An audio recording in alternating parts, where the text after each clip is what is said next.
साथियों, आज हम विचार करेंगे कि अंतःकरण क्या है। बहुत बार हम सुनते हैं, बोलते हैं कि अंतःकरण पूर्वक जो कार्य किया जाता है वो सही होता है और वो पक्का होता है और वो हमारे पर ज़्यादा असर करता है, दूसरों पर भी असर करता है। पर अंतःकरण क्या है? अंतःकरण का अर्थ क्या मन है, हृदय है, चित्त है या कुछ और है, या इनमें से कुछ नहीं? अंतःकरण क्या है? दोस्तों, हमारा जो शरीर है ना, इस शरीर के सूक्ष्म और स्थूल दो अगर विभाग किए जाएं तो अंतःकरण है सूक्ष्म वाला और बाह्यकरण है स्थूल वाला। तो जो हमारा अंतःकरण है, यानी वो अंदर का, इंटरनल, अब वो अंतःकरण क्या है? हम ऐसा समझें कि किसी भी एक्टिविटी की जो सबसे पहली छाप, सबसे पहली तस्वीर, सबसे पहली इमेज वो ठीक ठीक हमारे अंतःकरण में पड़ती है। और अंतःकरण में पड़ने के बाद वो छाप, वो ग्रंथि तो खैर बाद में बनती है, वो छाप, वो जो पहली जो फर्स्ट इम्प्रेशन जो है ना, वो फिर बाद में आता है बाह्यकरण में। और फिर सब लोग उसको जानते हैं और हम खुद भी उसको बाद में ही जानते हैं। हाँ, हमें नहीं पता चलता अंतःकरण का, पर पता चल सकता है ऐसी भी तरकीब, ऐसी भी एक प्रोसेस है जिससे हम अपने अंतःकरण में होने वाली प्रत्येक छाप को देख सकते हैं, समझ सकते हैं और उसको रोक भी सकते हैं। हाँ, तो इससे पहले हमें जानना होगा कि अंतःकरण है क्या। अंतःकरण में 4 अंग हैं, मतलब 4 मेन पार्ट्स हैं इसके अंतःकरण के, जिनसे मिलकर ये अंतःकरण बनता है। कौन कौन से 4 पार्ट्स हैं, आप जानना चाहेंगे? हाँ, तो ज्ञानियों ने बताया है कि मन, बुद्धि, चित्त और अहंकार। मन, बुद्धि, चित्त और अहंकार, ये चारों अंतःकरण को बनाते हैं, चारों मिलकर। और चारों ही रूपी हैं, मतलब विजिबल हैं। इनको पढ़ा जा सकता है, समझा जा सकता है, जाना जा सकता है, पर आँखों से नहीं दिखते हैं। यानी विजिबल तो हैं, आँख द्वारा विजिबल नहीं है। और हैं तो फिजिकल चीज़ होती है, वो हमें आँख से दिखती है। फिजिकल का मतलब भौतिक जो सांसारिक कहलाती है, जो मतलब परमाणुओं से बनी हुई होती है, वो फिजिकल कहलाती है, भौतिक कहलाती है। तो ये चारों भी भौतिक हैं, फिजिकल हैं, विजिबल भी हैं और रीडेबल भी हैं। पढ़ा भी जा सकता है इनको और इनको समझा भी जा सकता है, जाना भी जा सकता है। कंप्लीटली फिजिकल है। और एक बात और, ये सारे क्या हैं? आणविक परमाणविक हैं, मतलब मटीरियलिस्टिक हैं ये। इनका आत्मा से कोई संबंध नहीं है, क्योंकि शुद्ध आत्मा जो है ना, वो तो अलग ही चीज़ है। वो मटेरियल है ही नहीं, वो तो नॉन मटेरियल है ना, आपको पता ही है। तो शुद्ध आत्मा से इनका कोई संबंध नहीं है चारों का। शुद्ध आत्मा इनसे चारों से बिल्कुल अलग है। और चारों अलग अलग भी हैं, लेकिन एट ए टाइम एक ही कार्य करता है एक समय में। समय समझ गए ना, बहुत सूक्ष्म है। हाँ, तो एक समय में इन चारों में से कोई एक कार्य करता है। फिर भी हर एक के गुण धर्म अलग होने पर भी जब मन एक्टिव होता है तो उस समय मन रूपी अंतःकरण एक्टिव है। समझ गए? जब चित्त एक्टिव होता है तो उस समय हम कहते हैं, हम ज्ञानी लोग कहते हैं, योगी लोग कहते हैं कि उस समय हमारा चित्त अंतःकरण है, चित्त रूपी अंतःकरण है। अब ये चारों हैं क्या, अलग अलग में पहले इनको समझना होगा। मन क्या है, मन किससे पैदा होता है, किससे बनता है? हाँ, आप कह दोगे रटा हुआ है, जाना हुआ है। मनोवर्गणा के पुद्गलों से द्रव्यमन बनता है, ठीक है, और भावमन बनता है, जो द्रव्यमन चार्ज होता है और उस चार्जिंग से डिस्चार्जिंग जो होती है, चार्ज और डिस्चार्ज, ये दोनों प्रकार का जो मन है ये भावमन और द्रव्यमन कहलाता है। चार्ज्ड मन जो होता है वो भावमन। उलझना नहीं, मैं अभी क्लियर करती हूँ। हाँ, तो मन जो है ना, है तो पुद्गलों की रचना, चारों ही पुद्गलों की रचना है ये, मन बुद्धि चित्त अहंकार। अब मन किससे पैदा होता है? मन के माँ बाप कौन हैं? हाँ, आप चौंक गए, मन के माँ बाप तो होते हैं, बिल्कुल होते हैं। हाँ, मन का जो पिता है ना, वो कौन है? Opinion is the father of the mind and mother कौन है? Language is the mother of mind. समझ गए आप? ओपिनियन यानी विचार, वो तो मन का पिता है और लैंग्वेज इसकी माता है। समझ गए? यानी कि विचार और भाषा से मिलकर मन बनता है। आपको याद होगा 5 जो ज्ञान है ना, पहला मति ज्ञान है जिसे आभिनिबोधिक ज्ञान भी कहते हैं, दूसरा श्रुत ज्ञान है। तो मति ज्ञान भी मन और इंद्रियों से होता है और श्रुत ज्ञान भी मन और इंद्रियों से होता है। दोनों में क्या फ़र्क है?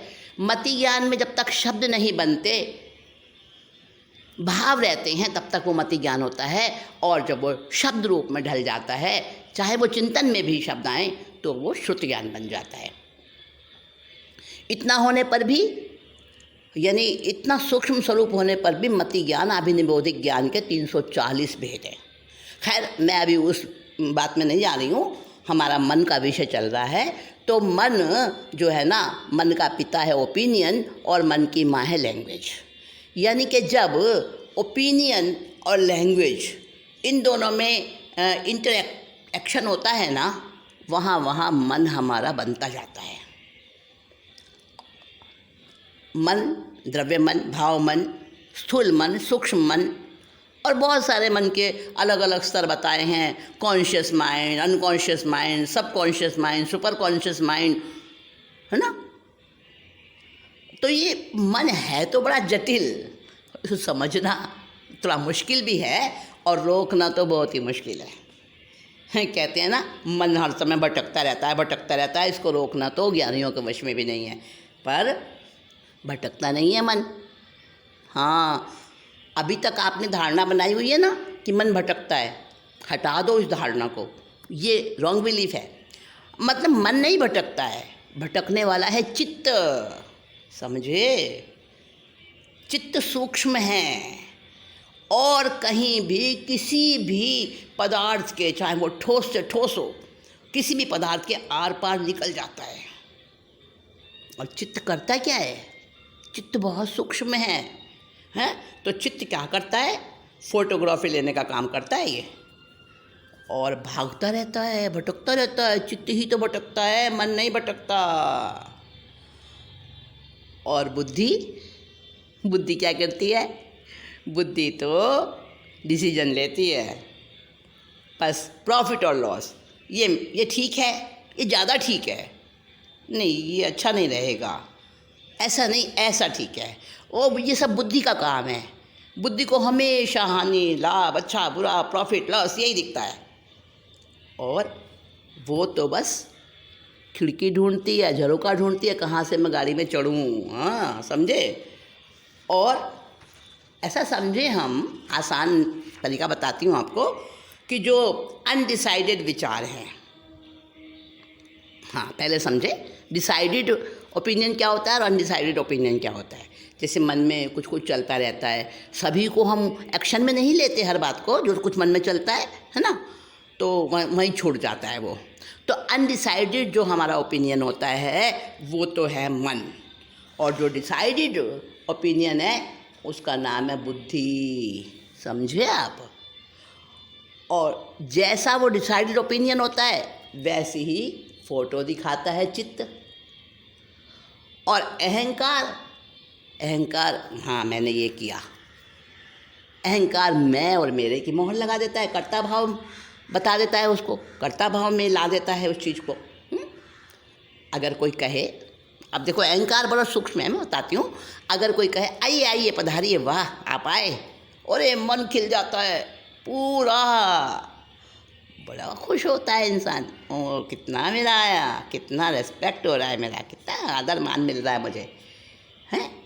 और अगर किसी ने नहीं बोला कि आइए बैठिए आप बड़े अच्छे हैं, समय पर आए, मतलब कुछ वेलकम नहीं किया, तो एकदम डिप्रेस्ड हो जाता है, हैं। वो क्या है? वो अहंकार है, वो मन नहीं है।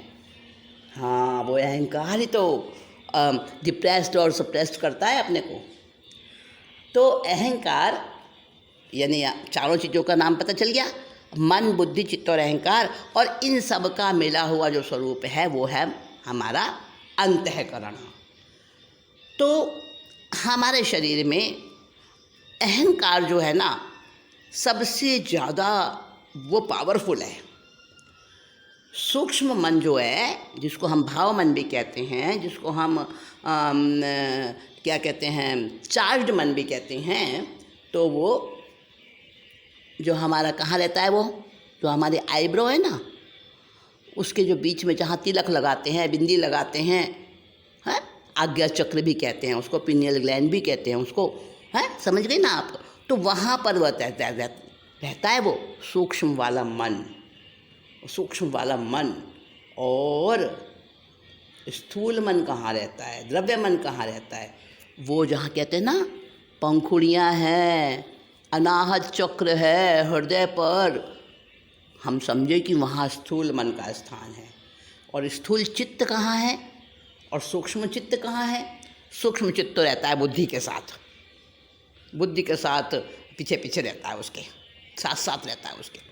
और स्थूल चित्त रहता है कितना, ये जो हमारा पीछे रह स्थान है ना, जहाँ हमारा सिर का भाग, बालों का भाग ख़त्म होता है और एक गड्ढा सा आता है ना, वहाँ पर जहाँ पर स्त्रियाँ चोटी शुरुआत करती हैं, चोटी बांधती हैं, वो है स्थूल चित्त का स्थान। और बुद्धि का स्थान कहाँ है? खोपड़ी में सबसे ऊपर, जहाँ पे वो ब्रह्मरंध्र कहते हैं उसको, वहाँ पर रहती है बुद्धि। और अहंकार का स्थान कहाँ है? हमारी जो बैकबोन है ना, रीढ़ की हड्डी, रीढ़ की हड्डी के जो सैक्रल वाला पार्ट है ना, सैक्रल वर्टेब्रल जो है हमारा, वो जो हिस्सा है नीचे वाले हिस्से में रहती है, जहाँ पर हम छोटे बच्चे जब होते हैं ना, बिल्कुल इन्फेंट, बिल्कुल जन्मते बच्चे, तो उनको कहाँ रीढ़ की हड्डी से नीचे के भाग में जहाँ ऐसे ऐसे करते थप थप लगाते हैं, कभी देखा होगा नर्सों को, डॉक्टर्स को, है ना, वो स्थान जो रीढ़ की हड्डी का बिल्कुल लोअर सैक्रल वर्टेब्रल रीजन है ना, वहाँ पर रहता है क्या? अहंकार का स्थान। वैसे तो पूरे शरीर में ही फैला हुआ है, और ये अहंकार इतना सूक्ष्म है, इतना सूक्ष्म है। अब क्या होता है, ये चारों के चारों कैसे रहते हैं? अंतःकरण में रहते हैं। अंतःकरण इन चारों से मिलकर बनता है। और अंतःकरण को हम समझें कि जैसे हमारी पार्लियामेंट सिस्टम है ना, हाँ पार्लियामेंट सिस्टम, जिसमें सारे विभागों के मंत्री और फिर प्रधानमंत्री, है ना, इस तरह से इनका सिस्टम होता है अंतःकरण का। अब जैसे एक छोटा सा उदाहरण है कि हमें जाना है अपनी किसी रिश्तेदार से मिलने, फ्रेंड से मिलने, तो हमें आउट ऑफ स्टेशन जाना है, तो हम टैक्सी से जाएंगे, ट्रेन में जाएंगे, बस में जाएंगे, एरोप्लेन में जाएंगे, पैम्फलेट्स जो अंदर के रहते हैं ना, ये जो विचार चलते हैं, पैम्फलेट्स दिखाता है वो है मन। मन क्या करता है? स्पंदन जो हमारे इम्पल्सिस होते हैं ना, वो जो विकल्प, संकल्प विकल्प शब्द सुना होगा आपने, तो वो जो हमें महसूस होते हैं, बहुत ध्यान से अपने को मतलब स्टडी करें तब पता चलता है। ये भी हर किसी को हर समय नहीं पता चलता। तो वो जो पैम्फलेट्स होता है स्वरूप संकल्प विकल्पों वाला, वो है मन। मन का कार्य है बस रडार की तरह से संकल्प विकल्प दिखा देना, पैम्फलेट दिखा देना। और चित्त क्या करता है? उनमें से जो उसे पसंद आता है ना, उसका चित्र दिखा देता है। वो कहता है भाई देखो, पैदल जाओ या ट्रेन से जाओ, ऐसा जो वो इस तरह से बोलता है ना, अंदर में जो ये या ये ऐसा करें, नहीं ऐसा नहीं, ऐसा करें। वो चित्त और बुद्धि वहाँ पर साथ में मिल जाते हैं, दोनों के अलग अलग अपने अपने कार्य हैं। और फिर बुद्धि जो जब डिसीजन लेती है ना, तो दोनों की बातें सुनती है बुद्धि, मन की भी सुनती है और चित्त की भी सुनती है। और फिर जो डिसीजन लेती है ना, जो जिसके पक्ष में हो जाती है, तो बुद्धि प्राइम मिनिस्टर की तरह से है, वो निर्णय लेती है सारा। और फिर अहंकार के पास जाता है हमारा वो संकल्प और विकल्प। और अहंकार तो क्या करता है, जैसे प्रेसिडेंट होता है ना, बस उस पर सिग्नेचर करता है, स्टैंप लगा देता है बस। और जैसे ही अहंकार के साइन सिग्नेचर हो जाते हैं, उसके बाद वो एक्टिविटी कंप्लीट हो गई। फिर वो हमारे व्यवहार में, हमारे एक्शन में आती है। अहंकार अगर सिग्नेचर ना करे ना, तो वो कार्य बाह्यकरण में नहीं आता, वहीं ख़त्म हो जाता है। या ऐसे कहते हैं हम कि चित्त अगर मन के पैम्फलेट के मुताबिक फ़ोटोज़ दिखाकर उसकी पसंद दिखाता है, फिर बुद्धि उसका सही और गलत तय करती है। और फिर पूरा हिसाब अहंकार के सामने रखती है और अहंकार उसे साइन कर देता है। और अहंकार की जब परमिशन मिल जाती है, तो फिर जैसा बुद्धि निर्णय लेती है वैसे ही हम कार्य कर लेते हैं। तो मन, बुद्धि, चित्त और अहंकार, इन चारों को समझना बहुत ज़रूरी है। और चारों को मिलकर ही अंतःकरण बनता है। इस अंतःकरण में कैसे मतलब कार्य होते हैं और किस प्रकार से ये चार्ज्ड और डिस्चार्ज, ये मन भी चार्ज और डिस्चार्ज होता है, बुद्धि भी चार्ज और डिस्चार्ज होती है, चित्त भी ऐसे ही होता है, चित्त में ग्रंथियाँ बनती हैं। और फिर अहंकार किस प्रकार से कार्य करता है, ये सारा जो है ना डिटेल हम एक मीटिंग में और